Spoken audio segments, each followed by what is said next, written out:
Welcome to WakeGOV TV. I'm Eric Curry. We have several topics lined up for you today.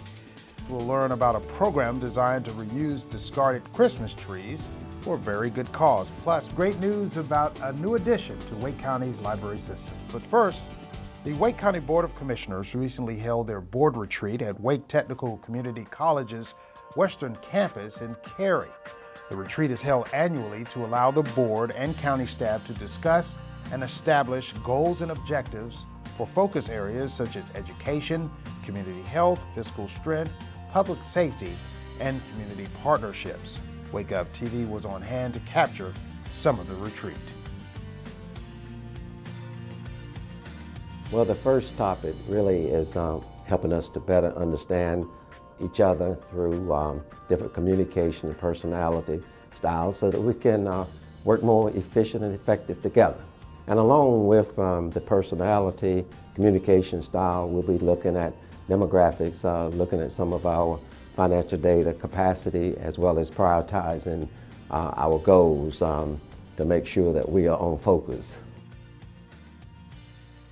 After several presentations by Wake County staff and much discussion among board members, commissioners approved a list of priorities that address some of the most critical needs in the community.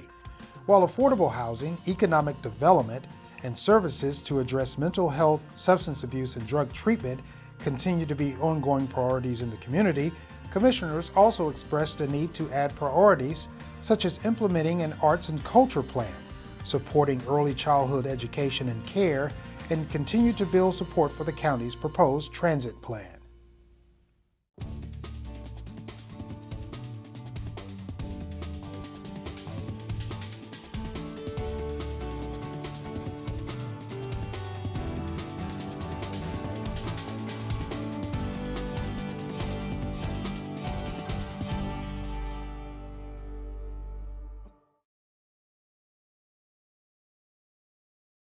Hey. Look at Mommy. Maybe the light hurts his eyes. Maybe she's just not hungry. Look. Maybe it's a phase. Avoiding eye contact is one early sign of autism. Learn the others today.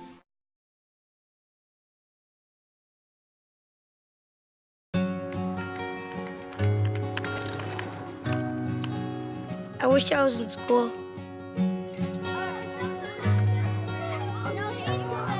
If only I had a math test today.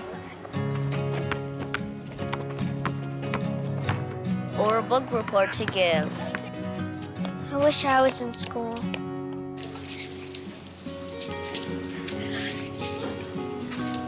I'll stay after class. I'll clean the chalkboard. I'll do extra homework. I'll skip recess. I wish I was in school. I wish I was in school. I really wish I was in school.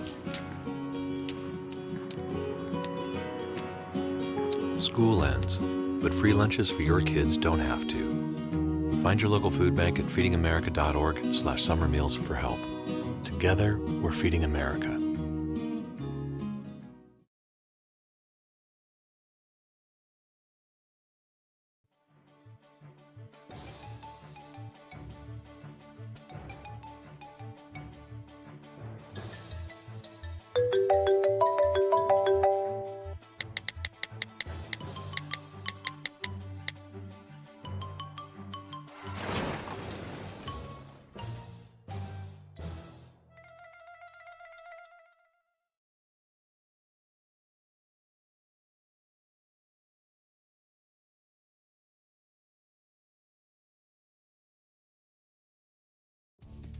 Wake County Commissioners recently approved the county's 2016 state legislative agenda and endorsed the goals identified by the North Carolina Association of County Commissioners 2016-17 legislative goals.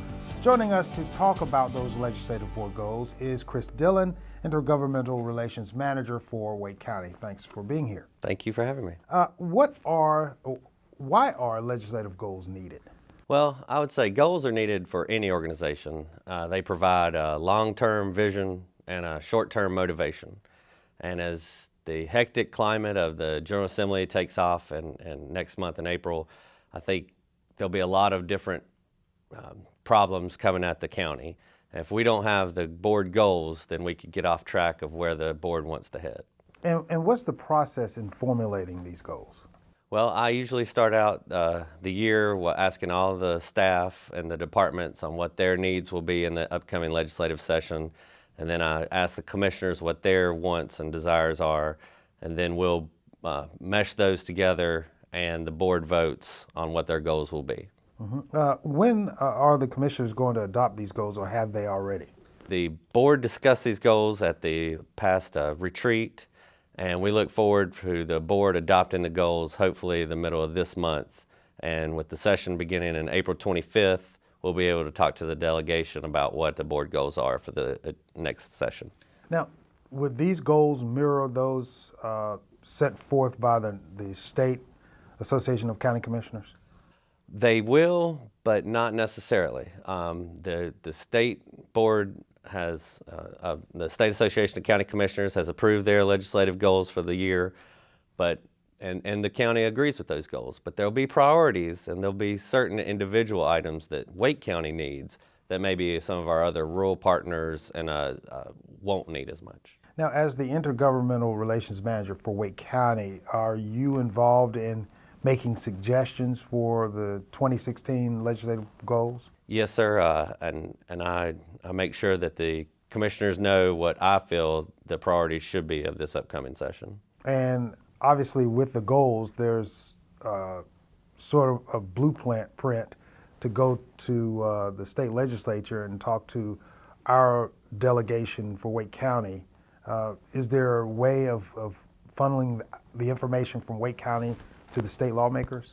Yes, sir. We are active with our Wake County delegation. That's 16-member delegation. We meet with them with the Wake County commissioners, and the legislative delegation meets together. We hope to have one more meeting before the April session begins. I also meet privately with all the legislators and explain the goals and explain what the commission is trying to do to further Wake County. And what happens to goals that have not been addressed by lawmakers? Well, we like to be a green county, so we'll recycle those goals, and hopefully we'll accomplish most of our mission this year, but the ones that the commissioners are pushing forward that we don't get accomplished this year, then we'll put them back in the hopper, and hopefully we'll achieve it next year. Chris Dillon, Intergovernmental Relations Manager for Wake County, thanks so much for being here. Thank you for having me. When we return, we'll share with you great news about a new addition to Wake County's library system.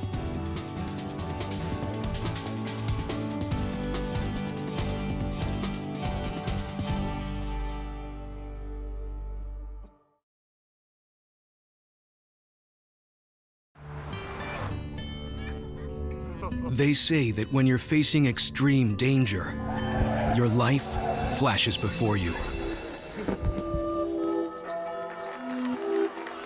If you think that's sad, consider facing it before you even have enough life to flash before your eyes. Deaths and injuries can be prevented by using the right car seat. Visit safercar.gov/the-right-seat to know what is appropriate for each age and size.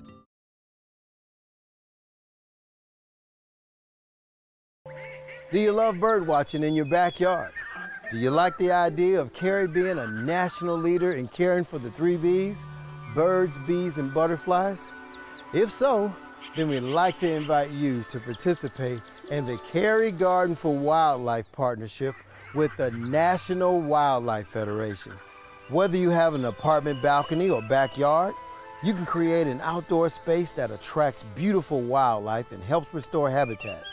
By providing food, water, and cover, and a place for wildlife to raise their young, you not only help the 3 Bs, but you also qualify to become an official certified wildlife habitat. To learn how to become a part of this program, visit townofcary.org and search Cary Garden for Wildlife.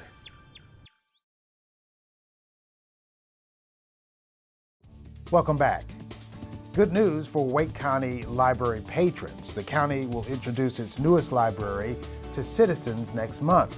Northeast Regional Library is expected to meet a growing demand in northern Wake County. To talk about the new addition to the Wake County library system is Ann Burlingame, Assistant Director with the Wake County Public Libraries. Thank you so much for being here. Thanks for having me. I guess this is something, you know, we talk about a growing county and all the growing pains, but this is a little bit of good news as it relates to the county's growth. Can you share with us a little bit about the library? Sure. The new library, the Northeast Regional Library, will be located by 2 elementary schools in the Wakefield area of Wake County. So we will be next to the North Forest Pines Elementary and Forest Pines Elementary. And it's a great location for a library. We, love working with school-age students, and it'll be a 22,000 square foot regional library. What is the timeline for this project? Well, construction should be completed in March, and we hope to open the library towards late April. Okay, and what architectural firm, obviously that is so important as it relates to any design of any Wake County building, but what is the architectural firm that was charged with building or designing this library? Well, we used this, this project was designed by Little Diversified Architectural Consulting. And it's a firm we've worked with before. They designed our Holly Springs Library, and they were also responsible for the renovations of our Wendell Library and our Green Road Library. And citizens are having an opportunity to look at some of the renderings as we talk about this. It's a very unique look and style. Yes, it is a very long library. So when you will enter the library in the middle of the building, and at that point, if you turn to the right, you will go to the Adult Services section. The left, you will go to the Youth Services section or wing. And then in the middle will be kind of new books and the circulation where you check out books. And what types of programs will be offered at Northeast Regional Library? Well, we will be offering a full program of service for children and adults. So what that means is we will offer 16 programs a week for young children, ages 0 to 5. We'll be offering 3 to 4 programs for school-age children. We will also be offering our Teen Leadership Corps, which is for grades 6 through 10. And in the adult part of the library, we will continue to do our book discussions. We will also have some programming, but one of the things that we're doing with this library is we are also offering a number of services or professional services for adults. So some of those are like device advice. So if you have a new e-reader or iPhone or iPad, you can meet with a librarian and she'll teach you how to download our collection. We also have a Get That Job service, so if you are interested in having someone help you with your resume, you can meet with a librarian and they will help you do that. And we also will have a custom book list program where you can fill out what you're interested in, and a librarian will create you a list of books for you to check out. So the services are something new we're doing in all our regional libraries, but we're really excited that we're going to open Northeast Regional with these services, as well as we'll continue to have book discussions, we'll continue to have programs. We're going to have 35 public PCs, we'll have Wi-Fi, so it's a really exciting time for the library and for Wake County. And with a new library, a lot of folks probably will ask, will there be a new collection of books? Yes, all the books in this library are brand new, 140,000 of them. And now, moving beyond that good news, are there other projects in the horizon for Wake County Public Library? Yes, we are really excited that our next project will be the Middle Creek Library, and it'll be 8,000 square feet. It's also going to be near elementary school. And it should be opening in the fall of this year, 2016. Okay, and how can people find out more information regarding Northeast Regional Library and all other projects going on across the county? I really do encourage people to either visit a library or look at our website, WakeGOV.com/libraries. Ann Burlingame, Assistant Director with Wake County Public Libraries, thanks again for being here. Thank you so much for having me.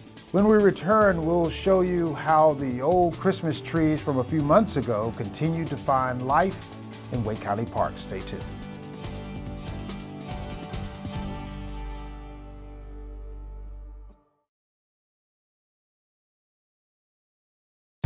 You taught him how to hit a baseball, how to hit a receiver.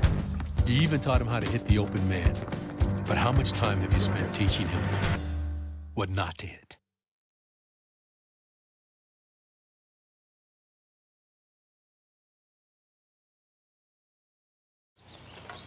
You know what, guys? There's a lot of tree branches and dry brush over here. We should probably move the bonfire over there.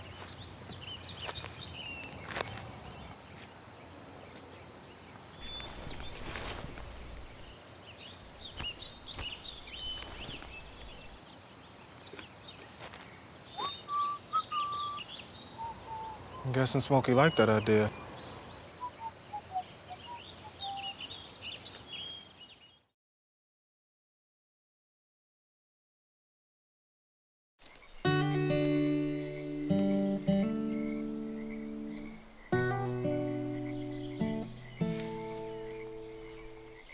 When you're out there, there's no telling what you'll find.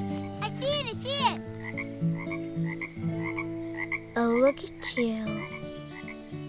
There are some moments only the forest can inspire. Find yours at discovertheforest.org.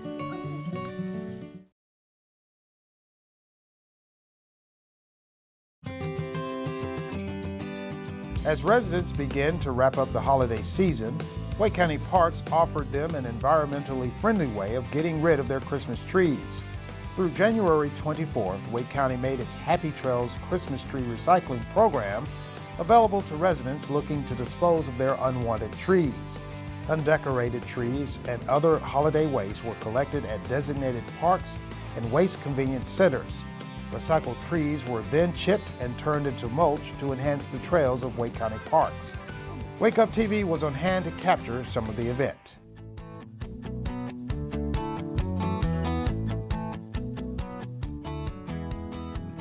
The Happy Trails program is a program that's run by the county's solid waste department. It's been in existence in one name or another for about 12 years. And it provides an opportunity for citizens of the county to donate their Christmas trees to one of 8 sites across the county. There are several benefits to this program for citizens that participate. First and foremost, there's a direct financial benefit to people donating their trees. If you don't drop them off here at one of the county sites, you have to pay to drop them off at the yard waste landfill. There's also an indirect financial benefit. The mulch that we use from the trees is mulch that we don't have to purchase. Finally, there's a great volunteer opportunity provided. We utilize the efforts of 3 or 4 different groups throughout the program and just the months following the program to spread the mulch. So it's a great opportunity for youth groups and scout groups to get involved in the community. I would say that it's good to give back to the community and that it's good to spend time with other people and to see what you're giving back to and who you're giving back to. And especially here, I go running in parks, so then it's nice to have neat trails and yeah, to give back and to have what you would want for you for other people. Our teachers introduced our projects to us about last week, I think. And they kind of described to us what we would be doing out here. I think it's really important to help others and give back to your community. I thought it was a lot of fun being with friends and being able to just kind of talk while working. I've done something similar to it, like at different parks, like raking mulch like around playgrounds and planting trees. I had fun putting the mulch down. It's a good way to give back to the community, and because other people give back, so it's good for you to give back too.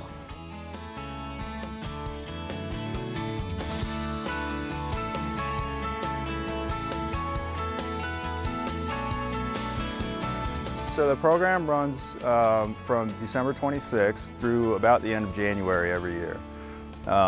Parks are open from 8 a.m. until sunset, 7 days a week, with the exception of New Year's Day. The convenience center locations as well as county parks are closed on New Year's Day. Citizens can drop off their trees at one of those 8 locations. You can find out all of those locations on the WakeGOV website at www.wakegov.com/parks.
Hart, what's going on? I'm leaving. Why? What did I do? Not enough. The pressure's too much. I quit. I get it. I can do better. Just please don't leave. Don't let your heart quit on you. Get your uncontrolled high blood pressure to a healthy range before it's too late. Welcome back. Wake County's Child Protective Services and Foster Care Program protects children and enhances their well-being by supporting and strengthening families.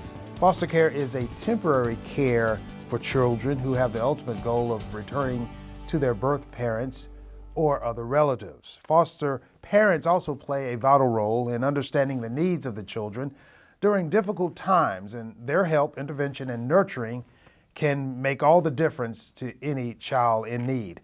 Here to talk a little bit more about the program is Lisa Cawley, the Division Director here in Wake County. Thank you so much for being here. You're welcome. Thank you for asking me. Can you tell us a little bit about Child Protective Services and the foster care program and how long has it's been running in Wake County? It started in the 1970s as a safety net for children who were abused and neglected, and a part of that was the foster care system. And it's grown, as you described, from just that safety net to a comprehensive system that addresses child well-being as well. How has the need for foster care as well as child protective services changed over the years, and how great of a problem is it here in Wake County in trying to find homes for these children? The families still have some of the same needs. When families don't have enough to take care of their children, children are neglected, and that existed in the 70s and existed today. Some of the drugs that are available in the community make the problem worse.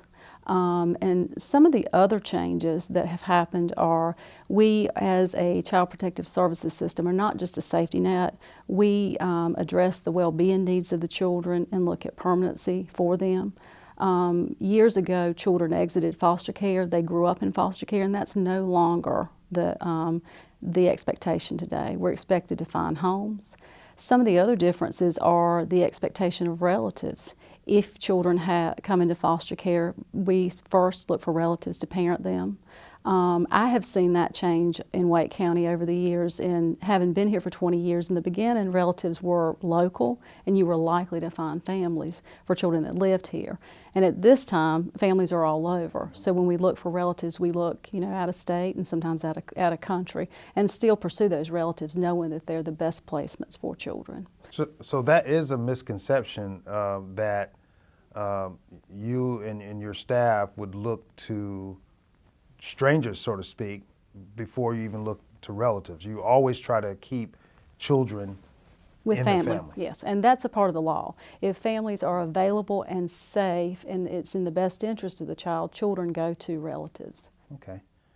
Can you speak on the various programs that are hosted through your department? There's the basics. There's Child Protective Services intake, where you call and make a Child Protective Services report, and if it meets the legal definition of abuse, neglect, or dependency, then a social worker goes out, and the next service is a Child Protective Services assessment. If we don't find that there's abuse or neglect, the case closes. If there is, then there's several options.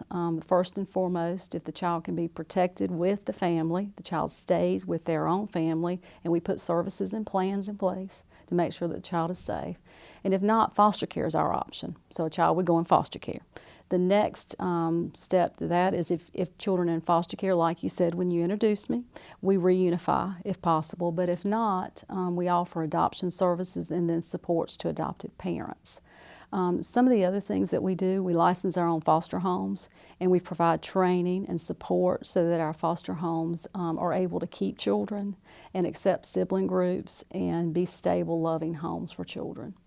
And enhancements that have been made to the program, obviously to see growth and success in these homes. What types of programs are there to ensure that success? We train all foster parents. There's a maximum of 30-hour orientation training for foster parents. And then all foster parents are trained around trauma and how it affects children so they can nurture children and understand their histories and help them overcome some of the issues that they face prior to entering foster care.